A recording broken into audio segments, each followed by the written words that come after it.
espíritos ocorreu quando já sentia os efeitos da perturbação ao aproximar a sua encarnação. Nesse caso ela ocorreu antes dele ser ligado ao óvulo. No outro caso, temos o reencarnante se manifestando no momento que ia se reencarnar. Os casos dos espíritos Dr. Olivier e Paume Fett.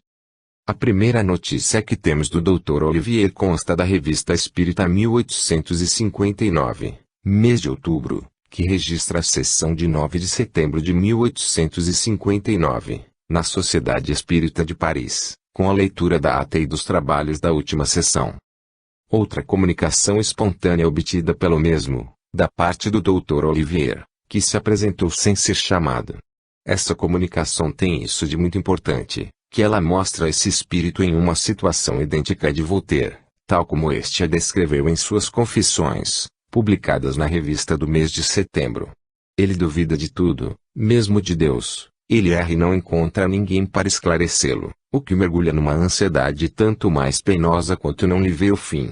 As palavras de consolação que o médium lhe dirigiu parecem ser, para ele, um rasgo de luz e um alívio. Ele se propôs retornar.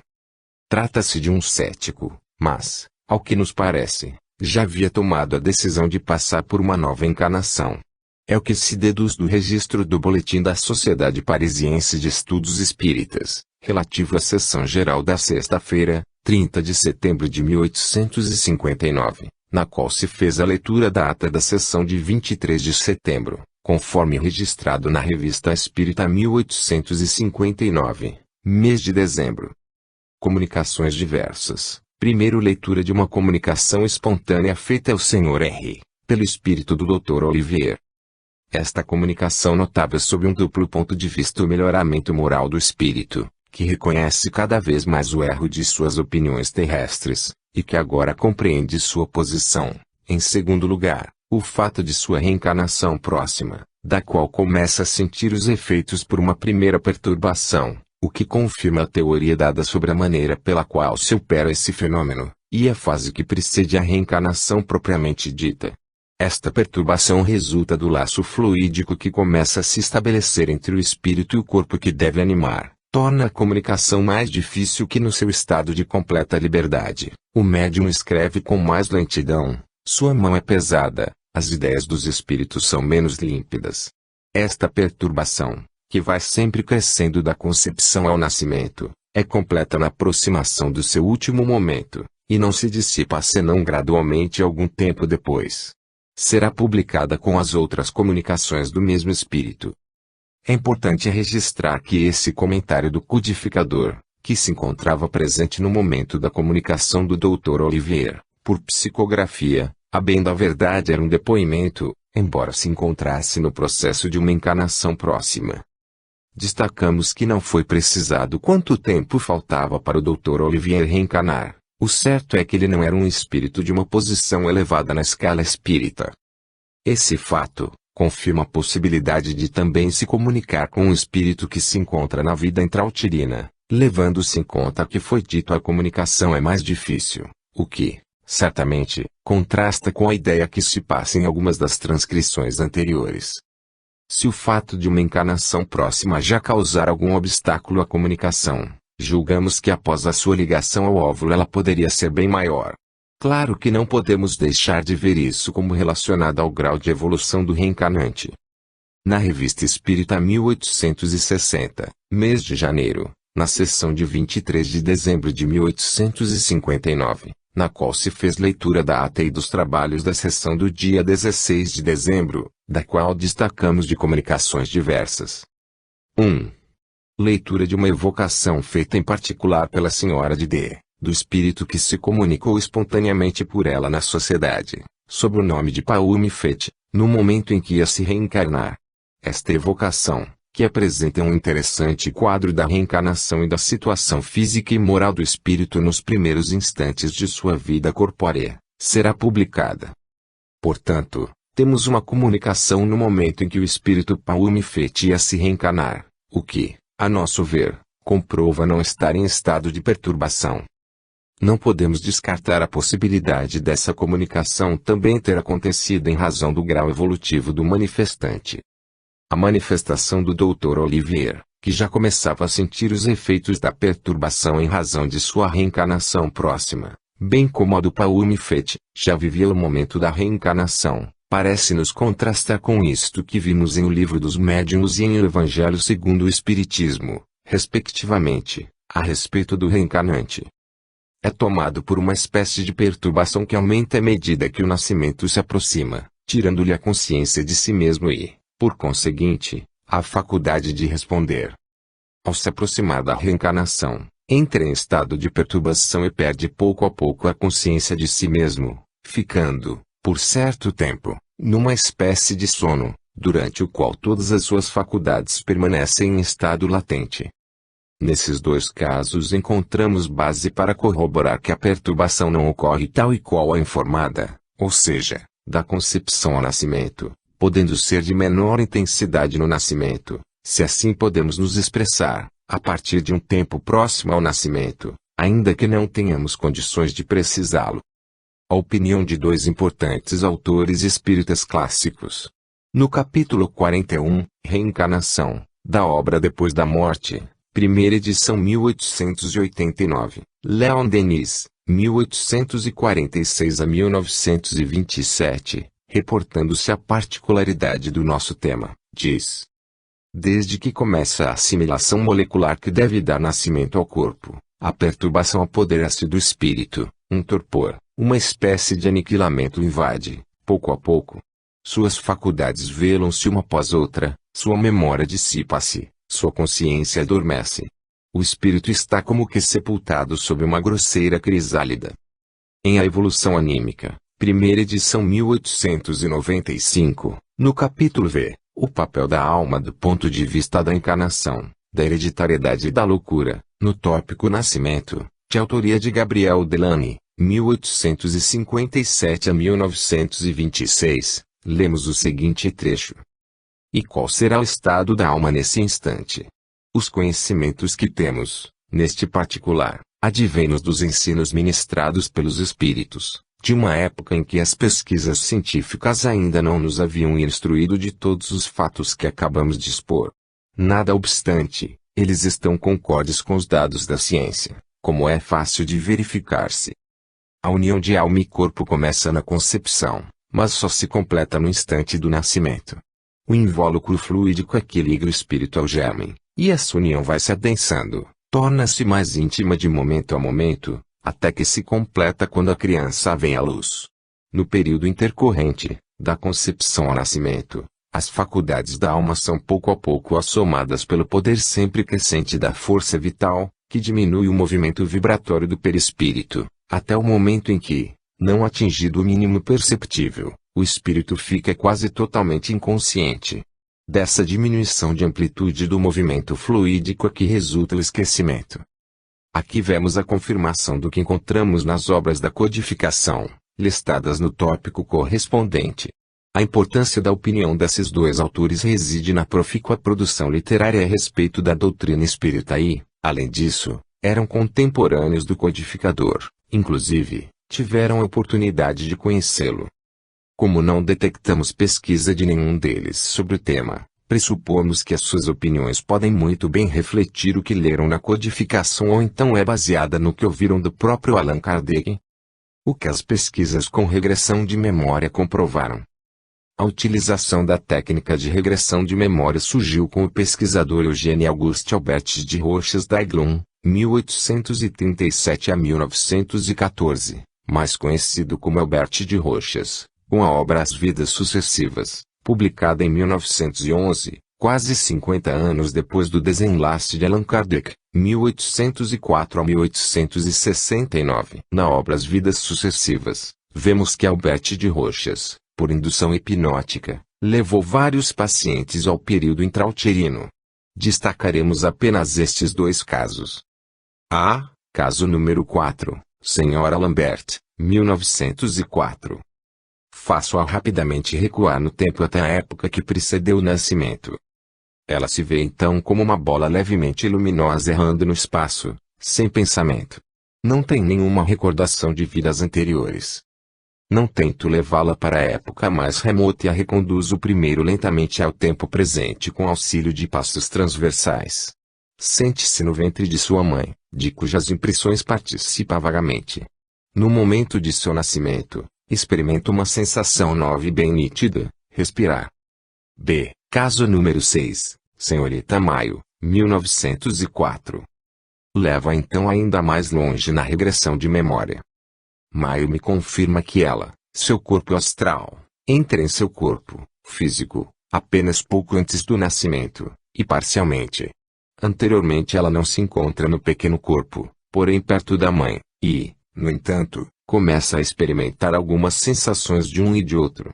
Quando vem ao mundo, experimenta uma sensação bem nítida, a de respirar. Antes de ser chamada para perto de sua mãe atual, encontrava-se na penumbra, não sofria. No ventre materno, a senhora Lambert vagamente sentia impressões de sua mãe. Em relação à senhorita Maio destaca-se o fato dela informar que entrou no seu corpo físico um pouco antes do nascimento.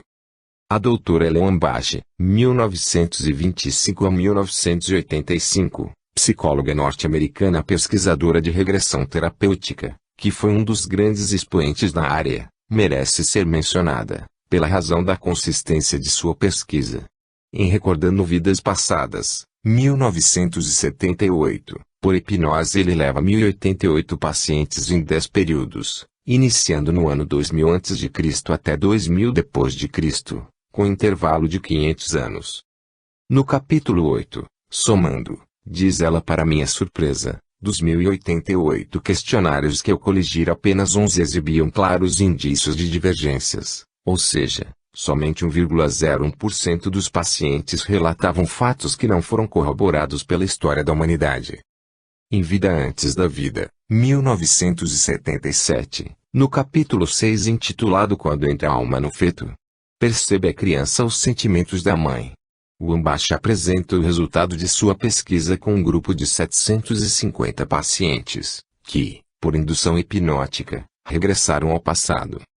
Entre os 750 pacientes, dos quais alguns católicos praticantes, muitos cristãos e adeptos de outros credos, consideravam que o aborto era uma forma de homicídio. Mesmo assim, os 750 pacientes mostravam-se quase unânimes em determinado ponto-chave. Consideravam que o feto não se constituía, realmente, parte integrante das suas consciências. Eles existiam, com plena consciência, como entidades separadas do feto. Na realidade, relatavam com frequência que o corpo fetal era confinante e restritivo, e assim, preferiam a liberdade da existência fora do corpo. Era com muita relutância que muitos deles juntavam suas consciências com a consciência celular da criança recém-nascida.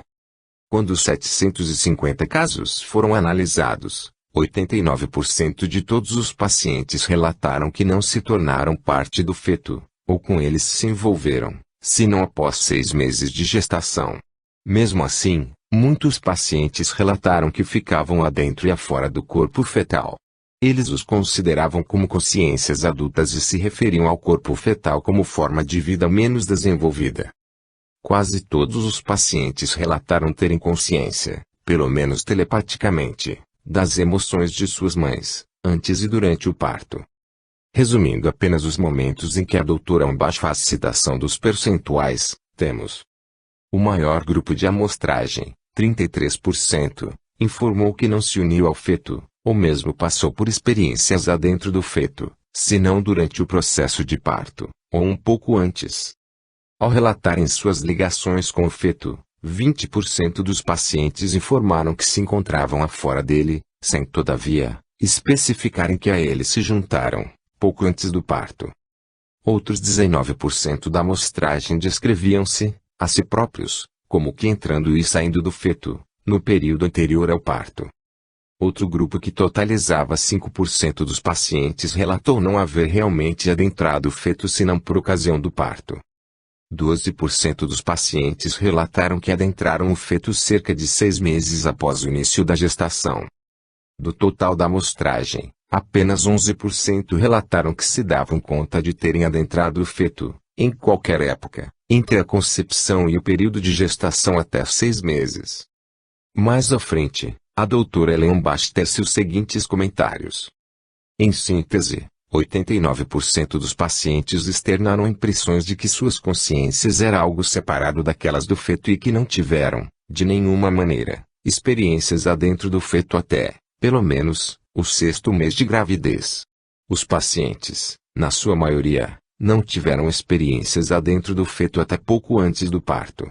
Daqueles que relataram ligação com o feto desde a concepção até os 4 meses, suas descrições indicavam que poderiam estar também adentro e afora do feto. 86% de todos os pacientes disseram que haviam percebido, antes de nascerem, os sentimentos, emoções e até mesmo pensamentos de suas mães. Muitos desses pacientes disseram que se davam conta dos sentimentos de suas mães porque eles próprios não se achavam encerrados no feto, mas ao contrário, encontravam-se aparentemente pairando ao seu redor. O que se evidencia quanto ao estado de perturbação completa é que não foi algo diagnosticado em nenhum dos 750 pacientes da doutora Ambashi. Como dito, 86% deles perceberam os sentimentos da mãe, o que, a nosso ver, prova que estavam conscientes. É curioso o fato de 89% dos pacientes só terem se sentido parte do feto, após 6 meses de gestação, o restante, ou seja, os 11% deles, da concepção até os 6 meses. Temos algo ainda para mostrar dessa pesquisa da doutora Ambashi que denota uma possível situação em relação ao reencarnante. Meus dados estatísticos indicam também que as almas poderão tomar a decisão de abandonar o feto ou corpo infantil e retornar à sua condição de permeio entre vidas. Talvez a síndrome de morte súbita de crianças seja resultado de uma decisão da alma de não prosseguir com o plano de nova existência.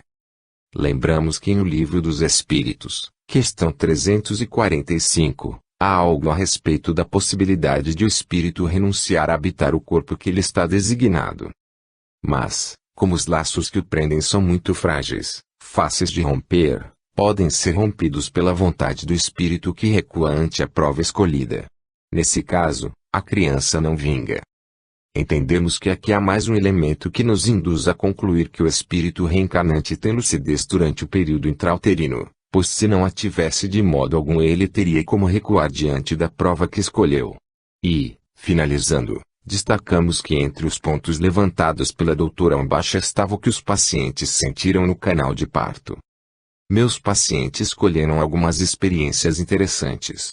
Ao se movimentarem ao longo do canal de parto, emergindo em novo mundo e penetrando em outro meio ambiental.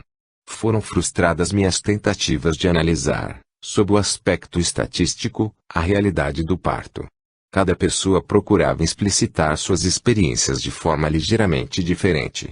O único dado estatístico sólido colhido consistiu em que 16% dos pacientes decidiram não experimentar o autêntico parto físico, em cumprimento às minhas instruções, de que poderiam evitá-lo, se assim o desejassem. Isso significou que 84% dos pacientes se submeteram ao processo de parto, sob hipnose. Havia sugerido que não sofreriam dores, mas, a despeito dessa sugestão, vários pacientes viram-se submetidos a desconfortos específicos. Alguns relataram que, na realidade, não sofreram dores, mas que se davam conta de que algumas partes dos seus corpos ficaram machucadas, durante a experiência do parto, e que também foram submetidos a outras sensações, concernentes ao parto. Julgamos que isso comprova que os espíritos também estariam conscientes no momento do nascimento, cada um sentindo à sua maneira essa notável experiência. E assim, tomando do conjunto de informações da pesquisa da doutora Ambashi, poderíamos dizer que os pacientes, ainda que não valha para todos eles, estavam bem conscientes antes e durante o parto.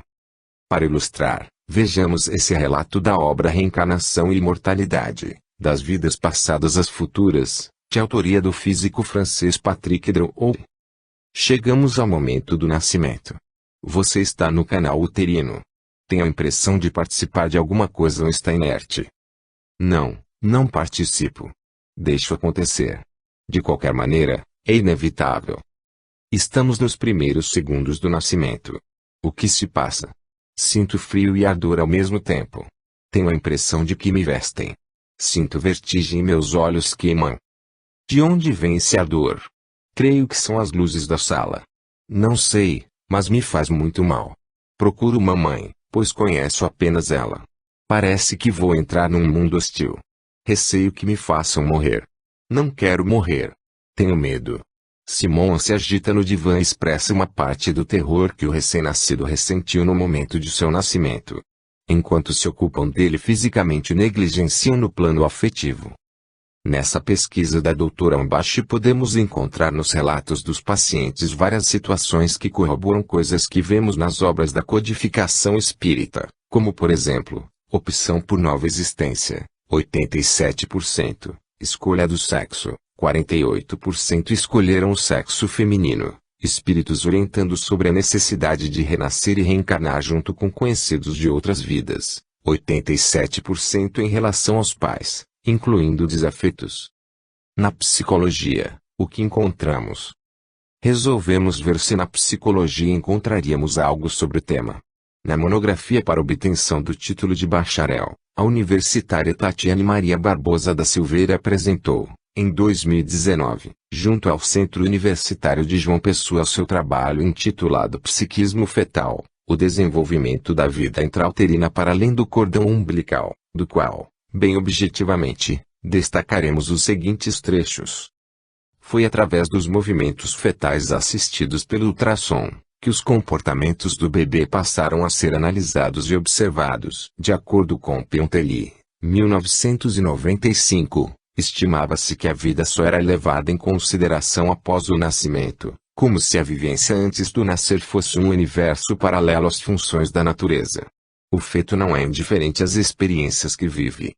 Sua interação com o mundo ainda no útero é resultado dos sons que pode captar dentro do corpo de sua mãe. O útero não é um ambiente sempre coeso, mas uma espécie de cômodo que se modifica com as estimulações que recebe fora dali. Diante disso, recorrer à ciência que vem atestando os experimentos através dos exames de ultrassonografia, onde se torna indispensável a compreensão de que se a vivência intrauterina se tratasse de uma prática equilibrada, não seria necessária a velocidade de expansão de seus mecanismos de defesa. Trata-se de uma revisão da literatura científica, Bento, 2012, sendo o objetivo principal investigar, através de uma visão psicanalítica, a correlação da vivência materna no desenvolvimento do psiquismo fetal. Para tanto, será necessário a descrição dos aspectos históricos dos estudos sobre a vida intrauterina, a análise das consequências da relação mãe-bebê, identificando a importância do cuidado aos processos psíquicos do feto desde o início de sua evolução como embrião, além de um entendimento maior das gestações de crianças não adotadas psiquicamente por essas mulheres. Isto é, bebês que foram gerados apenas no útero, mas tiveram seu desenvolvimento não aceitos desde sua concepção.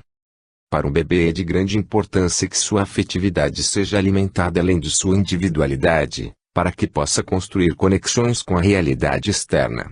É relevante citar que Freud, em muitas de suas constatações, afirmava que as crianças percebem os acontecimentos ao seu redor e isso já possui grande ligação no que diz respeito à vida no útero. Ele ainda expôs que as sensações fetais poderiam atingir o bem-estar físico, fazendo manifestar patologias orgânicas e psíquicas.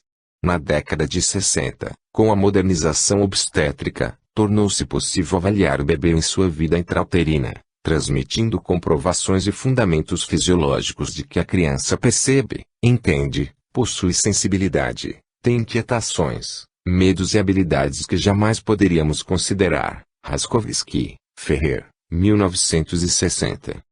Nos estudos mais recentes, a ciência comprovou as habilidades e capacidades manifestadas pelo recém-nascido que são iniciadas antes do nascimento. No fim do século passado, a psicologia ganhou um novo rumo, viu-se expandida por volta de 1890, pelas descobertas de Sigmund Freud. A exploração de outro estado da mente humana, além do que era conhecido pelos psicólogos e psiquiatras da época, onde apenas o consciente era notado. Freud revolucionou os pensamentos sobre comportamento do indivíduo ao descobrir a presença de um estado inconsciente da mente humana. A psicanálise, que se trata do modo terapêutico que analisa as descobertas psíquicas através do inconsciente, foi vista por muito tempo como uma psicologia profunda. e atualmente enfatiza a importância do acompanhamento psicológico que a gestante possui durante a gravidez, onde é possível estudar o comportamento e o desenvolvimento psicoafetivo e emocional no período que antecede o nascimento, onde o objetivo principal são as experiências inconscientes do bebê. Além disso, vem investigando os fatos que ocorreram antes do nascimento e as vivências que em sua fase adulta não serão lembradas de forma consciente, mas que farão parte de sua vida e personalidade, sendo a psicologia que acompanha o período pré-natal aliada à psicanálise de extrema importância para os estudos da vivência intrauterina. William, 1997. No que diz respeito aos cuidados da gestante até os momentos perinatais, onde ocorre o nascimento do bebê, é estabelecida a construção do elo afetivo entre mãe e filho ainda na gravidez, por exemplo, diálogos com o bebê, falando sobre suas vivências do dia a dia, cantarolando canções de ninar, onde a criança irá guardar em sua memória afetiva e irá se identificar na vida extrauterina, após o nascimento. William, 2006.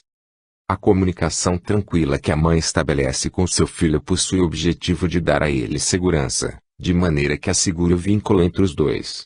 Também é válido salientar que episódios estressantes e de desordem emocional tendem a fazer parte dos momentos gestacionais da mãe, refletindo de maneira negativa no psiquismo do feto. Porém, poderá ser amenizado através de intervenções da psicologia pré-natal sob autorização da mãe, para que a experiência do feto na gestação não seja traumática. William, 2006. Nesse período, as intervenções devem trabalhar a diminuição de registros de experiências traumáticas para o feto. Esses traumas, expressos no futuro, confirmam a existência da vivência psíquica fetal em seu período intrauterino. Pesquisas mostram que o bebê é um ser inventivo, sensível, que já possui vida e memórias inconscientes, além da afetividade com sua mãe desde o período pré-natal.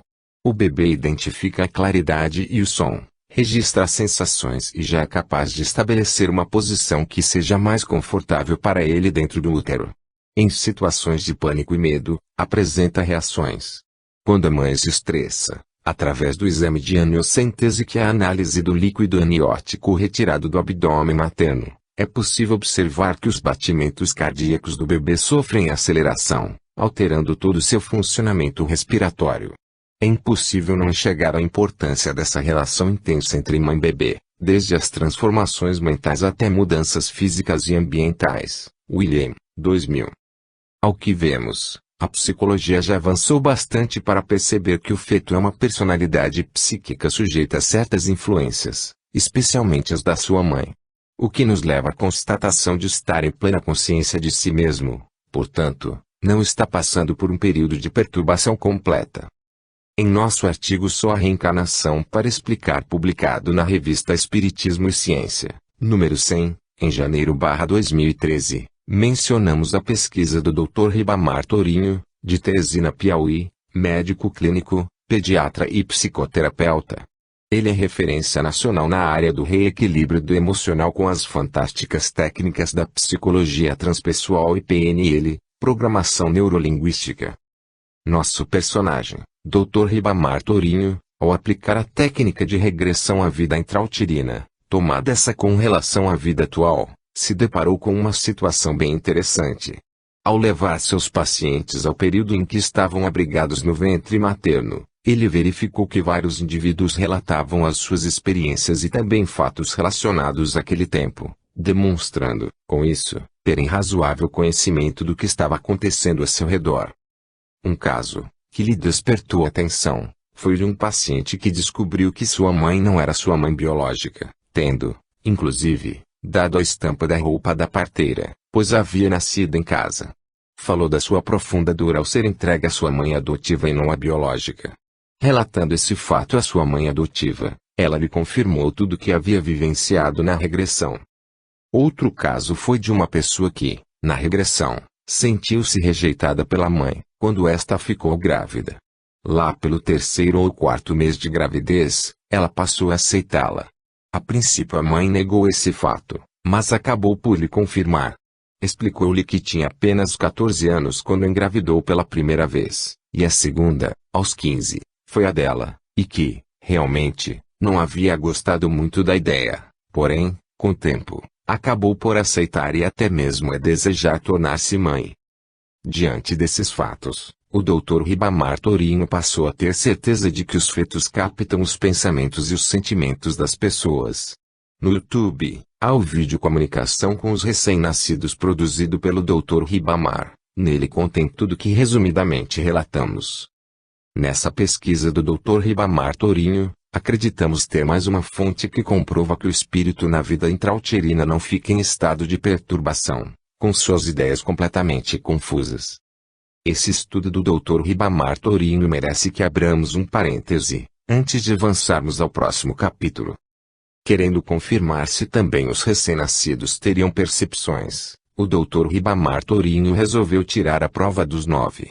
Como era o responsável pela área de prematuros, na maternidade Evangelina Rosa, Teresina, P., tinha condições de realizar uma pesquisa visando obter resposta. Foi muito simples o que fez. Chegava perto de uma criança prematura e conversando com ela, dizia que estava muito feliz em recebê-la, que lhe desejava pronto restabelecimento da saúde, que estava realizando uma pesquisa e gostaria que ela lhe ajudasse. Após dizer essas coisas, pedia-lhe para, por exemplo, mexer a perninha direita. Embora variasse o tempo de resposta, todas elas o respondiam com os sinais solicitados. Incentivou alguns pais que fizessem o mesmo. Esses, bem alegres, viram que o resultado era idêntico. Divulgou essas informações ao pessoal da enfermaria, que passou a conversar com os bebês prematuros, especialmente quando precisavam fazer alguma aplicação ou lhes dar algum remédio. O que se constatou foi surpreendente. As crianças tiveram uma resposta mais rápida ao tratamento, e iam para casa mais cedo do que era de se esperar. Dr. Ribamar apresenta, para corroborar sua pesquisa, o depoimento do médico obstetra Dr. Fernando Trindade, do Hospital Promorar, no qual ele narra que uma mãe estava num trabalho de parto, que tinha tudo para ocorrer normalmente, porém, no momento expulsivo, houve uma parada de progressão. Aí, conta o Dr. Fernando Trindade, lembrou-se da técnica do Dr. Ribamar e resolveu conversar com o bebê, dizendo-lhe que ele precisava nascer, pois, se isso não ocorresse, ele teria que tirá-lo à força passando-lhe um ferro na cabeça, fórceps, que isso poderia doer muito. Daí, pediu a ele que ajudasse. Tendo aguardado uns 2 minutos, foi quando se deu a rotação da cabeça, não sendo necessário tirá-lo à força. O interessante, relata, é que a criança tinha a mão no rosto, o que levou o Dr. Fernando a crer que ela mantinha essa mão um pouco mais acima, o que impedia a rotação. Termina o relato dizendo que tinha certeza de que o fato de conversar com o bebê foi que resultou no parto sem maiores complicações. Assim, demonstramos a notável consequência prática da pesquisa do Dr. Ribamar Torinho, que, a nosso sentir, seria de grande proveito aos médicos, psicoterapeutas e enfermeiros, caso se inteirassem dele e dispusessem a usá-la. Conclusão. Como foi feita uma comparação entre a perturbação após a morte com a da encarnação, será oportuno vermos estes 3 seguintes comentários de Allan Kardec. Primeiro, na Revista Espírita 1859, mês de abril, artigo Quadro da Vida Espírita, 15º parágrafo. Várias causas contribuem para tornar essas percepções novas para ele, embora já as tenha experimentado. A morte, dissemos, é sempre seguida de um instante de perturbação, mas que pode ser de curta duração. Nesse estado, suas ideias são sempre vagas e confusas. A vida corpórea se confunde, de alguma sorte, com a vida espírita, e não pode, ainda, separá-las em seu pensamento. Dissipada essa primeira perturbação, as ideias que se elucidam pouco a pouco e, com elas, a lembrança do passado que não lhe chega senão gradualmente à memória, porque jamais essa memória nele se rompe bruscamente. Segundo, em O Livro dos Espíritos, resposta à questão 165. No momento da morte, tudo, a princípio, é confuso. A alma necessita de algum tempo para se reconhecer. Sente-se como atordoada, no mesmo estado de um homem que saísse de um sono profundo e procurasse compreender a sua situação. A lucidez das ideias e a memória do passado lhe voltam à medida que se extingue a influência da matéria de que se desprendeu, e que se dissipa essa espécie de nevoeiro que lhe turva os pensamentos. A duração da perturbação de pós-morte é muito variável, pode ser de algumas horas, como de muitos meses e mesmo de muitos anos. Aqueles em que é menos longa são os que se identificaram durante a vida com seu estado futuro, porque então compreendem imediatamente a sua posição. Essa perturbação apresenta circunstâncias particulares, segundo o caráter dos indivíduos e sobretudo de acordo com o gênero de morte. Terceiro, em O Céu e o Inferno, segunda parte, capítulo 1, a passagem, itens 4 e 6. 4. A extinção da vida orgânica resulta na separação da alma em consequência da ruptura do laço fluídico que une ao corpo. Essa separação, contudo, nunca é brusca. O fluido perispirítico só pouco a pouco se desprende de todos os órgãos, de sorte que a separação só é completa e absoluta quando não reste mais nenhum átomo do perispírito ligado à molécula do corpo. 6. Na passagem da vida corpórea para a espiritual produz-se ainda um outro fenômeno de importância capital, a perturbação. Nesse instante a alma experimenta um torpor que paralisa momentaneamente as suas faculdades, neutralizando, ao menos em parte, as sensações. É como se estivesse num estado de catalepsia, de modo que a alma quase nunca testemunha conscientemente o derradeiro suspiro. Dizemos quase nunca porque há casos em que a alma pode contemplar conscientemente o desprendimento, como em breve veremos. A perturbação pode, pois, ser considerada um estado normal no instante da morte, sua duração é indeterminada, variando de algumas horas a alguns anos. À proporção que se liberta, a alma encontra-se numa situação comparável à de um homem que desperta de profundo sono. As ideias são confusas, vagas, incertas, vê como que através de um nevoeiro, aclarando-se a vista pouco a pouco e lhe despertando a memória e o conhecimento de si mesma. Esse despertar, contudo, é bem diverso, conforme os indivíduos. Nuns é calmo e cheio de sensações deliciosas, noutros é repleto de terrores e de ansiedades, qual se for horrível pesadelo. Portanto, se vê que o período de perturbação, caracterizado por ideias sempre vagas e confusas, um torpor que paralisa momentaneamente as faculdades, como se estivesse num estado de catalepsia, após o desencarne não é padrão único, pois variará segundo alguns fatores atingindo os indivíduos de modo bem diverso. Um deles, certamente, é quanto à evolução moral do espírito. Quanto mais elevado for, consequentemente menor o tempo de perturbação. Será que com a perturbação na vida intrauterina não aconteceria algo semelhante? Infelizmente, como duas comunicações, de um espírito no processo de reencarnação e a de um outro no momento da reencarnação, não foram publicadas por Allan Kardec, quem sabe se nelas não encontraríamos mais informações que pudessem esclarecer. Em resumo, estes são os pequenos problemas nas informações contidas na codificação espírita em relação aos conhecimentos científicos conquistados pelo homem após ela. Primeiro, em relação ao período inicial da perturbação, ocorre antes ou na ligação do espírito ao óvulo fecundado.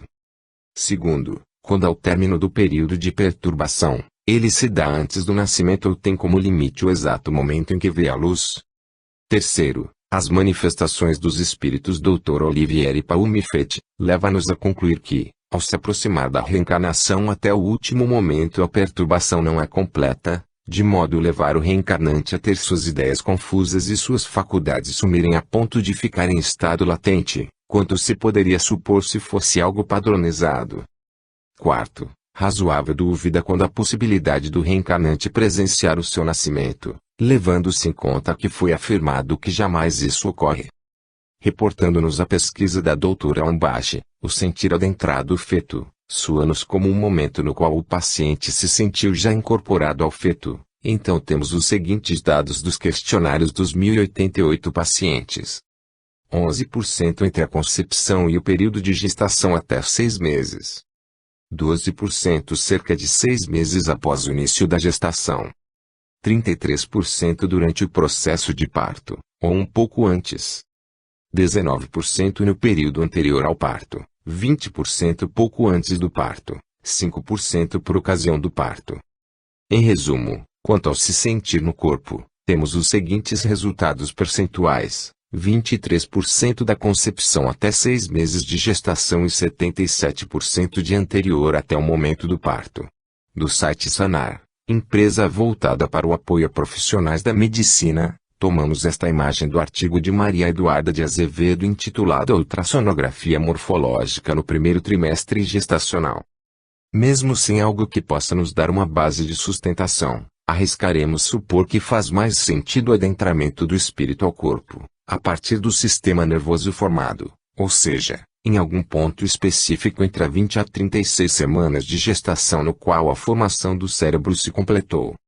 Será que isso, obviamente, tomando dados de outros pesquisadores, não poderia nos levar a reavaliar as informações constantes na codificação espírita? Para muitos pode parecer estranha esse nosso questionamento, entretanto nos parece fazer sentido ao tomarmos destas duas afirmações de Allan Kardec constante da Revista Espírita 1867, mês de abril. Primeira, mês de abril, artigo Manifestações Espontâneas, Moinho de Vixuna 1. O Espiritismo não disse ainda sua última palavra, muito longe disto, não mais sobre as coisas físicas do que sobre as coisas espirituais. Muitas das descobertas serão fruto de observações ulteriores. Ele abre àqueles que virão depois de nós o caminho das investigações numa ordem especial de ideias. Não procede senão por observações e deduções. Segunda, mês de setembro, artigo Caracteres da Revelação Espírita. O Espiritismo, caminhando com o progresso, não será jamais ultrapassado, porque, se novas descobertas lhe demonstrarem que está no erro sobre um ponto, ele se modificará sobre esse ponto. Se uma nova verdade se revela, ele aceita. O artigo do qual transcrevemos esse trecho foi inserido na obra Gênese, capítulo 1, itens 52 a 55.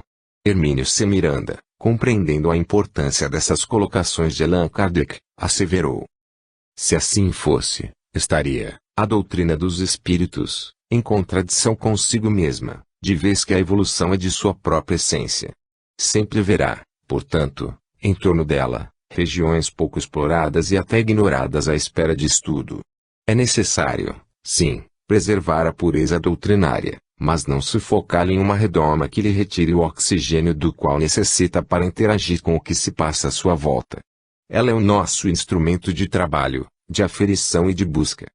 Portanto, se as pesquisas científicas estiverem apontando um novo caminho, devemos abandonar o antigo e, sem medo, trilhá-lo.